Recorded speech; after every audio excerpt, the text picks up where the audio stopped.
Josue Kapitulo 5. Natatakot ang mga Kanaanita kay Israel.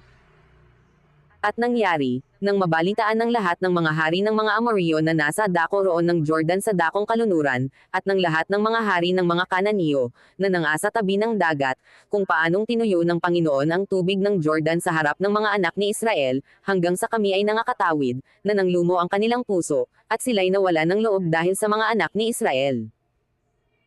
Ang pagpapatuli ng mga lalaking Israelita.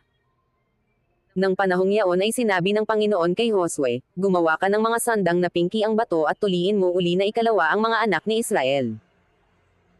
At gumawa si Josue ng mga sandang na pinki ang bato, at tinuli ang mga anak ni Israel sa burol ng mga balat ng masama. At ito ang dahil na itinuli ni Josue, ang buong bayan na lumabas mula sa Ehipto, na mga lalaki, lahat na lalaking pangdigma, ay namatay sa ilang sa daan, pagkatapos na sila'y makalabas na mula sa Ehipto. Sapagkat ang buong bayan na lumabas ay mga tuli, ngunit ang buong bayan na ipinanganak sa ilang sa daan pagkalabas sa Ehipto, ay hindi tuli. Sapagkat ang mga anak ni Israel ay lumakad na 40 taon sa ilang, hanggang sa ang buong bansa, sa makatuwid bagay ang mga lalaking pangdigma na lumabas mula sa Ehipto, ay nalipol, sapagkat hindi nila dininag ang tinig ng Panginoon, na siyang sinumpaan ng Panginoon na hindi niya ipakikita sa kanila ang lupain na isinumpa ng Panginoon sa kanilang mga magulang na ibibigay sa atin, na lupaing binubukalan ng gatas at pulot. At ang kanilang mga anak na kanyang ibinangong kahalili nila, ay pinagtuli ni Josue, sapagkat mga hindi tuli, sapagkat hindi nila tinuli sila sa daan.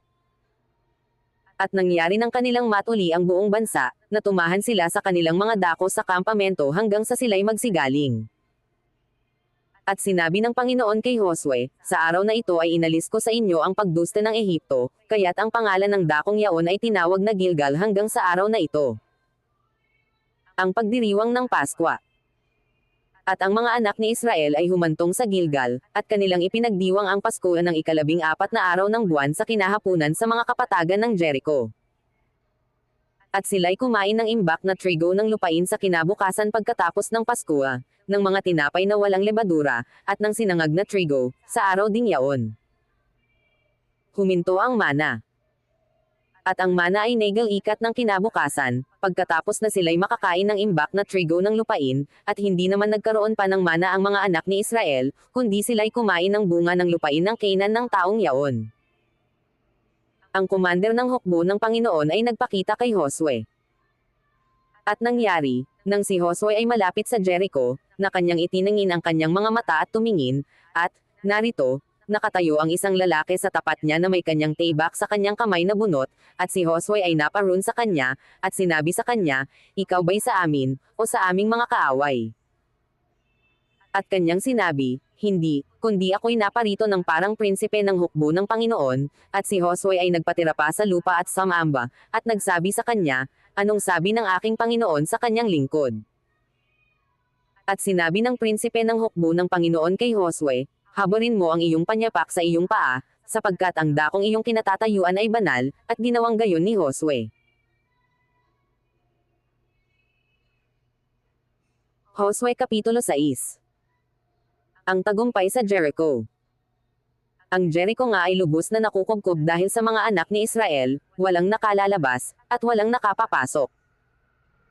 At sinabi ng Panginoon kay Josue, tingnan mo, aking ibinigay sa iyong kamay ang Jericho, at ang hari ni Yaon, at ang mga makapangyarihang lalaking matapang. At iyong liligiran ang bayan, lahat ng mga lalaking pangdigma, naliligid na minsan sa bayan, ganito mo gagawin na 6 na araw. At 7 saserdote sa unahan ng kaban ay magdadala ng 7 pakakak na mga sungay ng tupa, at sa ika-7 araw ay inyong liligiring makapito ang bayan, at ang mga saserdote ay hihipan ang mga pakakak.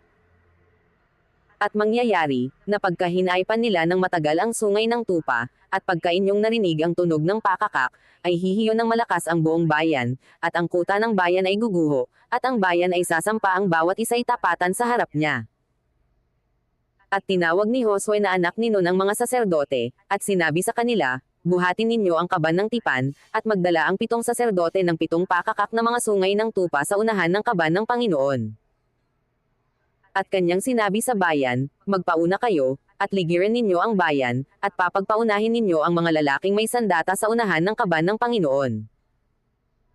At nangyari, na pagkapagsalita ni Josue sa bayan, ay nagpauna sa Panginoon ang 7 saserdote na may tandang 7 pakakak na mga sungay ng tupa, at hamihip ng mga pakakak, at ang kaban ng tipan ng Panginoon ay sumusunod sa kanila.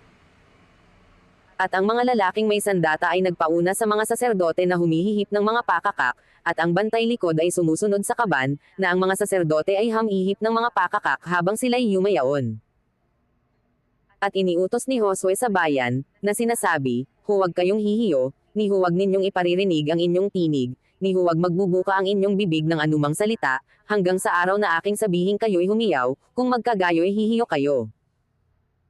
Sa gayo'y kanyang iniligid sa bayan ang kaban ng Panginoon, na lumigid na minsan, at sila'y nasok sa kampamento, at tumigil sa kampamento. At si Josue ay bumainggong maaga sa kinaumagahan, at binuhat ng mga saserdote ang kaban ng Panginoon. At ang 7 saserdote na may tandang 7 pakakak na mga sungay ng tupa sa unahan ng kaban ng Panginoon ay yumaon na patuloy, at humihihip ng mga pakakak, at ang mga lalaking may sandata ay nagpauna sa kanila, at ang bantay likod ay sumusunod sa kaban ng Panginoon, na ang mga saserdote ay humihihip ng mga pakakak habang sila'y yumayaon. At sa ikalawang araw ay kanilang niligid na minsan ang bayan, at nagsibalik sa kampamento, kanilang ginawang gayon na 6 na araw. At nangyari ng ika-7 araw, na sila'y bumainggong maaga sa pagbubukang liwayway, at niligid ang bayan ng gayon ding paraan na makapito, ng araw lamang na yaon kanilang niligid ang bayan na makapito. At nangyari, sa ika-7, nang hamihip ng mga pakakak ang mga saserdote, ay sinabi ni Josue sa bayan, humiyaw kayo, sapagkat ibinigay na ng Panginoon sa inyo ang bayan. At ang bayan ay matatalaga sa Panginoon, yaon at ang lahat na tumatahan doon, si Rahab na patutot lamang ang mabubuhay, siya at ang lahat na kasama niya sa bahay, sapagkat kanyang ikinubli ang mga sugo na ating sinugo. At kayo, sa anumang paraan ay magsipag-ingat sa itinalagang bagay, baka pagka naitalaga na sa inyo ay kumuha kayo sa itinalagang bagay, sa gayo'y inyong ipasusumpa ang kampamento ng Israel, at inyong babagabagan. Ngunit lahat na pilak, at ginto, at mga sisidlang tanso at bakal, ay banal sa Panginoon, pawang ipapasok sa silid ng kayamanan ng Panginoon. Sa gayo'y humiyaw ang bayan, at ang mga saserdote ay hamihip ng mga pakakak, at nangyari nang marinig ng bayan ang tunog ng pakakak na ang bayan ay humiyaw ng malakas, at ang kuta ay gumuho, na anupat ang bayan ay samaampang nasok sa syudad, na bawat isa'y matuwid na nagpatuloy, at kanilang sinakop ang bayan. At kanilang lubos na nilipol ng talom ng tibak ang lahat na nasa bayan, ang lalaki at gayon din ang babae, ang binata at gayon din ang matanda, at ang baka, at ang tupa, at ang asno. At sinabi ni Josue sa 2 lalaking tumiktik sa lupain, pumasok kayo sa bahay ng patutot, at ilabas ninyo roon ang babae, at ang lahat niyang tinatangkilik, na gaya ng inyong isinumpa sa kanya. At ang mga binata na mga tiktik ay pumasok, at inilabas si Rahab, at ang kanyang ama, at ang kanyang ina, at ang kanyang mga kapatid, at lahat ng kanyang tinatangkilik, lahat niyang kamag-anakan naman ay kanilang inilabas, at kanilang inilagay sila sa labas ng kampamento ng Israel. At kanilang sinunog ng apoy ang bayan, at lahat na nandoon, ang pilak lamang, at ang ginto, at ang mga sisidlang tanso at bakal, ang kanilang ipinasok sa silid ng kayamanan ng bahay ng Panginoon.